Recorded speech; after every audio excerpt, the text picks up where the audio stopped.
You're welcome to my Father Taught Me series, Special Information, Series 8, Mindset of Mental Slavery, Retransformation, Africa and the World. So these are the three pieces we're combining together to make a round-up presentation.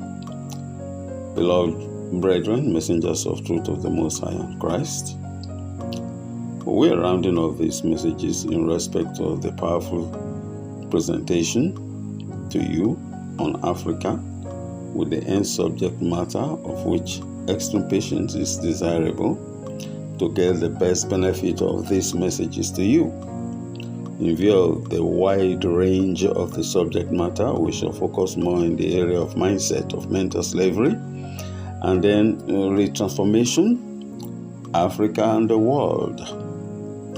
Here we go. Mindset of mental slavery, retransformation, Africa and the world. Let us dissect for deeper understanding the above title into 4 components of definitions before addressing the subject collectively. Mindset of mental slavery, retransformation, Africa and the world. So we're breaking them down into the following: 1. Mindset. 2. Mental slavery. 3. Retransformation of mindset. Then 4. In Africa and the world.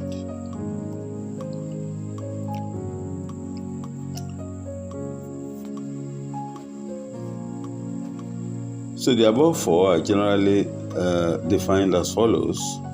Starting with mindset is the established set of attitudes held by someone.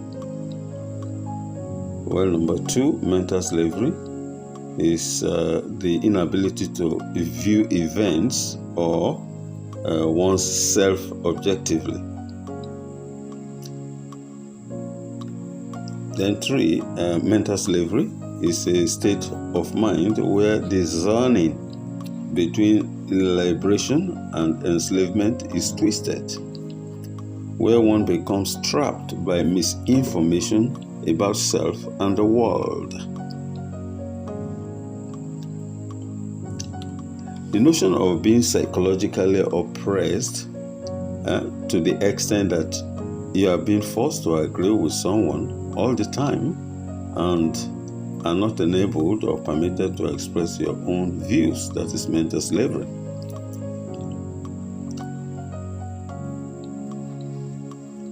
However, those are general definitions of mental slavery. The spiritual definition of mental slavery is simply the absence of truth in the presence of lies, in the presence of ignorance, in the presence of confusion, and in the presence of fears.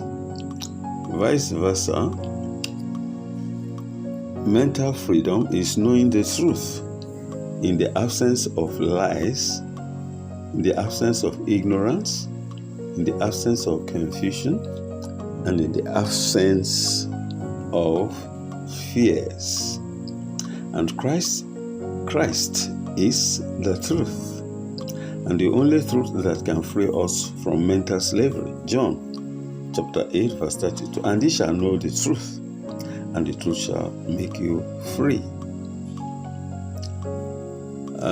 Now let's go to retransformation of mindset, which is defined as the taking of the idea of the growth mindset to the next level.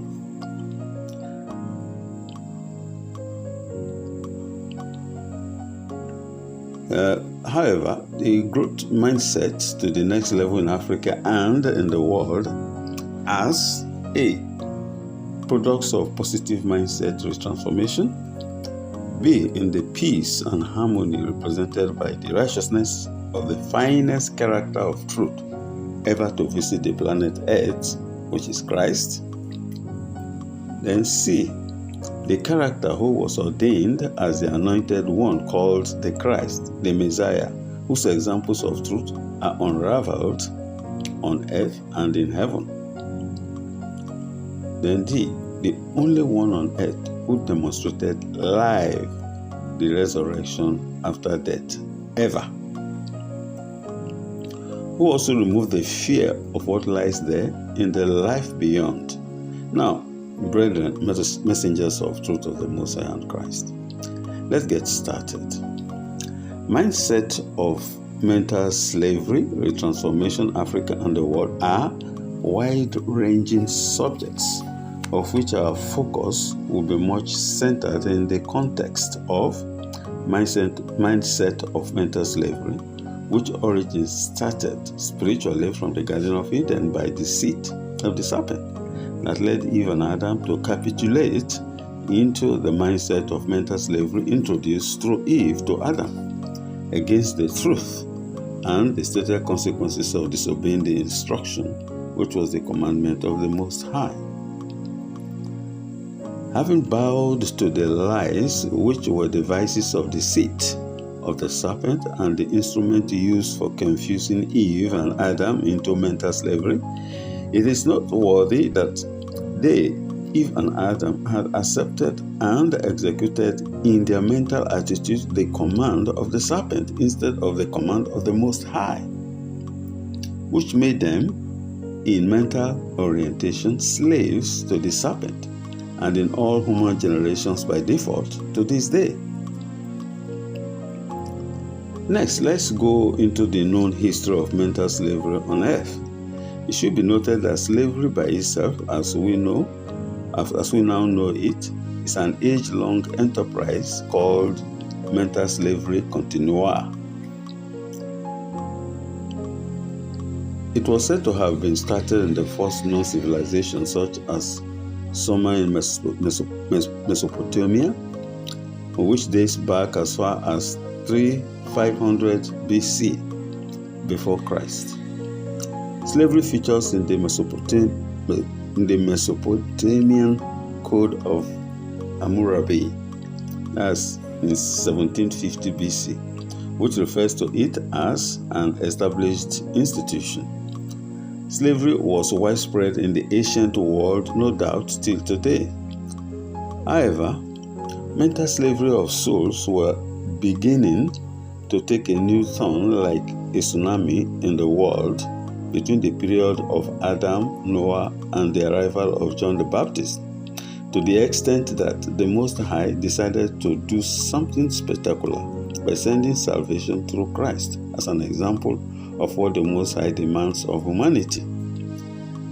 This was long after the fall of Eve and Adam, who were made after the complete image of the Most High Himself. Kindly hear what the scripture have to say concerning the spirit of that source of mental slavery at that time. This was stated in the book of Matthew chapter 11, verse 12 to 13. And from the days of John the Baptist until now, the kingdom of heaven suffereth violence.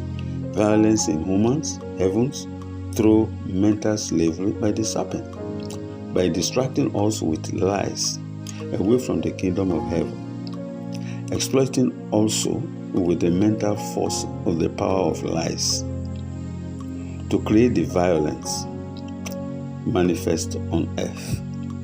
And the violent, that's the serpent, take it by force. The serpent used power of lies to capitulate us into mental slavery. The power of lies simply means the activated force of consequence over breaking the law. Consequences each over breaking the law, and consequences each time will replace the truth of the commandment of the Most High with a lie. Whereas Christ used always the truth to set us free into mental emancipation of the truth of the commandments of the Most High. But the serpent used lies always to get us into a state of mental enslavement that changed everything in us, as with Adam and Eve. The change is always being ordained and perfected in and by the kingdom of Babylon, and bared out in perpetual violence instigated on humanity using the lies of Babylon, which continued until John the Baptist, the precursor of Christ, came to announce the arrival of Christ. Christ, the truth, and the nemesis of serpent, the liar, was unveiled. Nonetheless, here are some hallmarks to the serpent's way of craft in mental slavery, for which we should be on alert in our minds. Know that it is only the Most High that will always show us the two sides of the coin, the truth and the benefits, which is life, the untruth, which is lies, and the consequences, which is death. Deuteronomy chapter 30, verse 19, we often refer to this verse to make things clearer. I call heaven and earth to record this day against you, that I have set before you life and death, blessing and cursing. Therefore choose life, that both thou and thy seed may live. 2. Only the serpent will show us one side of the coin, a lie disguised as truth, and a lie as the benefits of the lie, which leads to death. Genesis chapter 3, verse 1 to 4. Now the serpent was more subtle, that's cunning, than any beast of the field which the Most High had made. And he said unto the woman, Yea, had the Most High said, Ye shall not eat of every tree of the garden? And the serpent said unto the woman, Ye shall not surely die. But the truth was that Adam and Eve died, which truth proved the veracity of the lie. Number 3, serpent, the author of lies, the author of ignorance, the author of confusion, and the author of fear, which combinations are the armaments of his kingdom, Babylon, with which he intended to conquer the mindset of the world and mentally enslave the world. 4. The serpent overcame the mindset of Adam with the weapons of lies. The serpent also, with absolute confidence in the realm of lies, deployed the same deadly weapons of lies in succession against Christ. And Christ overcame the serpent as stated in the book of Matthew chapter 4, verse 8 to 11. Again, the devil taketh him up into an exceeding high mountain, and sheweth him all the kingdoms of the world, and the glory of them, and said unto him, All these things will I give thee, if thou wilt fall down and worship me. Then said Christ unto him, Get thee hence, Satan, for it is written, Thou shalt worship the Most High thy Maker, and him only shalt thou worship, and shalt thou serve. Then the devil left him, and behold, angels came and ministered unto him. My dear beloved brethren, messengers of truth of the Most High Christ, Adam had fought a lesser battle with lesser lies of the serpent, and the battle eluded Adam. Christ had fought much higher and major battles on the mountain against the weapon of lies of the serpent, yet Christ finished the battle in victory over the serpent. At which end the serpent was ordered by Christ to get thee hence, and the serpent complied to the power of the higher authority of Christ ever in the spiritual world. Then the devil left him, Christ, and behold, angels came and ministered unto him. Now, what was the weapon that Christ used to defeat the ultimate license the serpent once used successfully to deceive and overcome the mindset of Eve and Adam? Christ simply applied the commandments of the Most High. Wherefore, and this time around, the serpent reshuffled the lies and came up with a disguised kingdom of Babylon, which the serpent had tossed to Christ as an irresistible bait, which kingdom of the Most High the serpent lied had been given to him. And Christ responded with a stroke of the commandment of the Most High, restating it before the adversary, the serpent, loud and clear. Get thee hence, Satan, For it is written, Thou shalt worship the Most High thy Maker, and him only shalt thou serve. And victory was guaranteed and decisively won by Christ on behalf of Adam and his generations, of whom we are. Therefore, brethren, the way forward to the retransformation of mindset of mental slavery anywhere is simply by applying the commandments of the Most High to any given temptation or battle of any magnitude, particularly when applied to the issue of mental enslavement of the continent of Africa and the world. This was the formidable weapon Christ used throughout his temptations, which he handed over to us on a platter of gold in few words, as contained in the book of Matthew chapter 10 verse 60. Behold, I send you forth as sheep in the midst of wolves. Be ye therefore wise as serpents and harmless as doves. Question: How? How is it possible to be wise as serpent and harmless as doves? Answer: Christ didn't start running around invoking by fire, by force, the spirit of his Father to destroy the serpent. 2. Christ used only the weapons already given to him, which are the commandments of the Most High, the will of his Father, our Father, with which he responded to all the baits that the serpent presented to him, and he excelled in flying colors. 3. He did not employ other words of curse, evil, harm, speaking in violent tongues, or violent activities, or show of power throughout the battle, but stood solidly on the power of the commandments of the Most High only. 4. Christ simply matched the serpent's wisdom with the wisdom of the commandments of the Most High by being wise as serpents and not violent as sheep and doves. The above stated weapon of the universe given to man is the most powerful no-fail weapon anytime, anywhere, any day in the universe. Remember that Christ, by demonstrated examples and expectations, tutored his disciples on how to use this formidable weapon, with the exception of Judas Iscariot, who failed.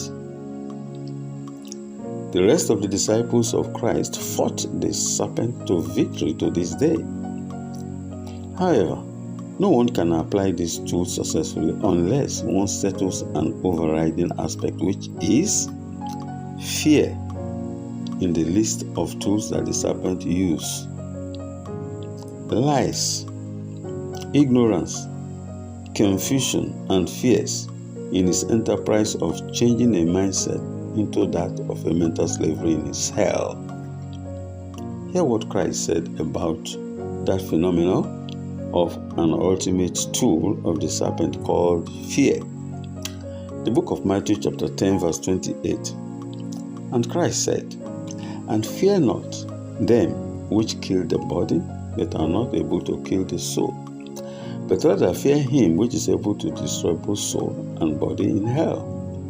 Equipped with the power of the above words of Christ in his power of wisdom and efficacy, there's no reason why over 90% of the issues of mindset of mental slavery cannot be wiped out and retransformation absolutely restored to the people of Africa and by extension the world against the serpent's terror of mental slavery. Above all, in consideration of the priority of the Most High as regards to matters of great interest, which are more important than sacrifices in fulfilling his commandment, are issues of judgment, as stated in the book of Proverbs, chapter 21, verse 3. To do justice and judgment is more acceptable to the Most High than sacrifice. The combinations of all of the above on the issues of justice, judgment, equity, mercy, and faith accumulated as the flag of all the patriarchs with the mindset of Christ, including a recent example of a man called Dr. Martin Luther King, who was dubbed civil rights activists in pushing issues of justice, judgment, equity, mercy, and faith. No figure has been more closely identified with the mid-20th century's struggle for civil rights than Martin Luther King Jr. His adoption of nonviolent resistance to achieve equal rights for Black Americans, the activity which earned him the Nobel Peace Prize in 1964, even in the world of Babylon. Although he was assassinated, he had kept flying by before his assassination the flag of the patriots, in the words of Christ, repeated here, Matthew chapter 10, verse 28, and kept on saying, and fear not them which kill the body, but are not able to kill the soul, but rather fear him which is able to destroy both soul and body in hell. Martin Luther King is a typical example of how not to yield to the mindset of mental slavery. By way of being as wise as the serpents and as harmless as doves.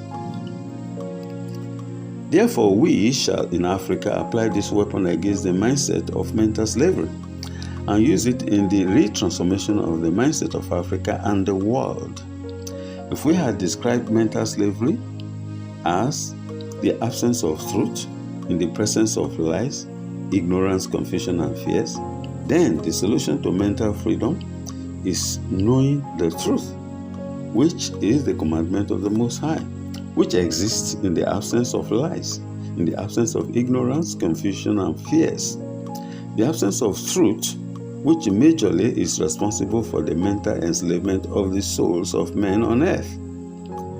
The Most High gave Adam and Christ freedom to choose wisely, which also was the impartial free gift of the Most High to humanity, which we allowed to be taken away by the serpent with the power of lies that is known to be responsible for mental slavery.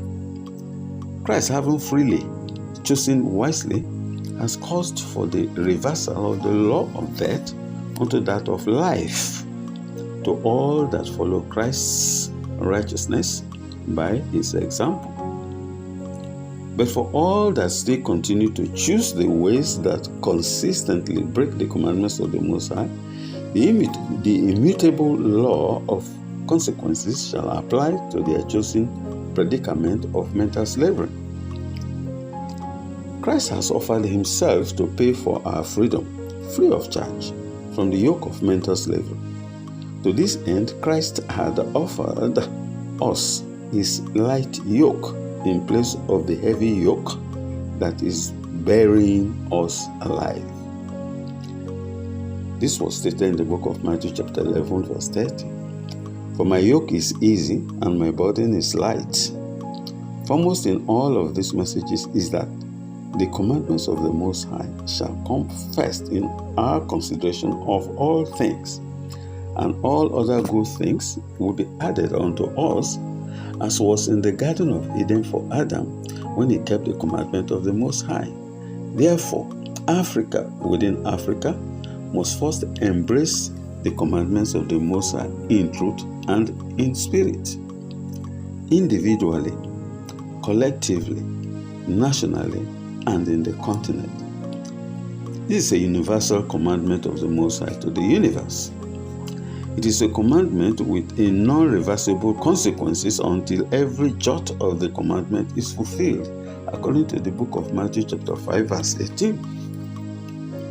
For verily I say unto you, till heaven and earth pass, one jot or one tittle shall in no wise pass from the law till all be fulfilled. And these are the snares of Africa in particular and the world in general, being played out by the serpent in so many crafty ways, particularly in some traditions of Africa and the world, entrapping us in the mindset of mental slavery. Most of the world's traditions, including Africa, are loaded with serpent-embedded mental slavery elements, procured in the ancestral traditions of Babylon Africa and the Babylon world. The Babylon world was what the serpent taunted before Christ in his last temptation on the mountain. The above issue of some of the world's traditions was settled by Christ against the Jews, his own people, in the book of Mark, chapter 7, verse 9, verse 13, and also verse 16. And he said unto them, full well ye reject the commandment of the Most High, that ye may keep your own tradition, making the word of the Most High of none effect through your tradition of mental slavery, which ye have delivered, and many such like things do ye. If any man in Africa and the world have ears to hear, let him hear. Dear beloved brethren, whether we are white, black, yellow, brown, pink, or with blue, brown, green eyes, we all migrated through our ancestors from somewhere to where we find ourselves at the moment. The migrations could be historically traumatizing by us, by war, by slavery, by providence. But remember, everyone who has ever lived shall be judged individually according to the works of his hand. What concerns us today is us and the works of our hands, for the wages as stated in Ecclesiastes chapter 12, verse 14. For the Most High shall bring every work into judgment, with every secret thing, whether it be good or whether it be evil. As long as we are of the family of this world on earth, the earth belongs to the Most High, which he gave to us to dominate under his commandments, which commandments does not exempt any soul on the earth, starting from Adam, Eve, and to our generation. Let's refresh with these passages. Genesis 1, verse 26. And the Most High said, let us make man in our image, after our likeness, and let them have dominion over the fish of the sea, and over the fowl of the air, and over the cattle, and over all the earth, and over every creeping thing that creepeth upon the earth. After the above gift to man by the Most High, he added this heart-touching note in the book of Jeremiah, chapter 32, verse 38 to 40. And they shall be my people, and I will be their Most High, and I will give them one mindset, that is one heart, and one way, that they may fear me forever, for the good of them and of their children after them. And I will make an everlasting covenant with them, that I will not turn away from them to do them good, but I will put my fear in their hearts, that they shall not depart from me into mental slavery. Beloved brethren, messengers of truth and the Most High, thank you so much for your patience on this lengthy message. May the words of the Most High bear 100-fold fruits in your hearts. Amen.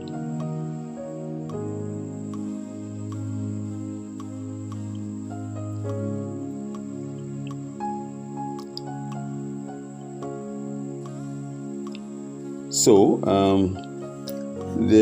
there is this general saying, which I have seen many books written, many videos played, talking about Africa, that slavery destroyed us. I say no. It is submission to mental slavery by choice to the serpent that destroyed us. And they went on further to say religion divided us. I say no.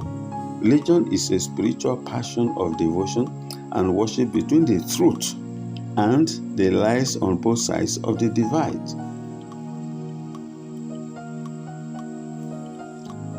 Ignorance controls us. I say no. Ignorance controls the amount of light we are willing to accept in our darkness. Truth scares us. It's another statement, general statement that people make. I say no. It is the substance of truth that scares us.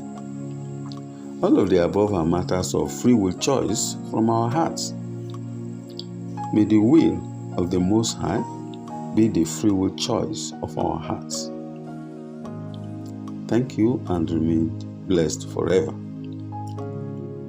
For your patience, particularly, messengers of truth of the Most High and Christ, to be continued. My name is Steve Emmanuel Mojugbe, a messenger, an author, a Nigerian, mftmseries.com.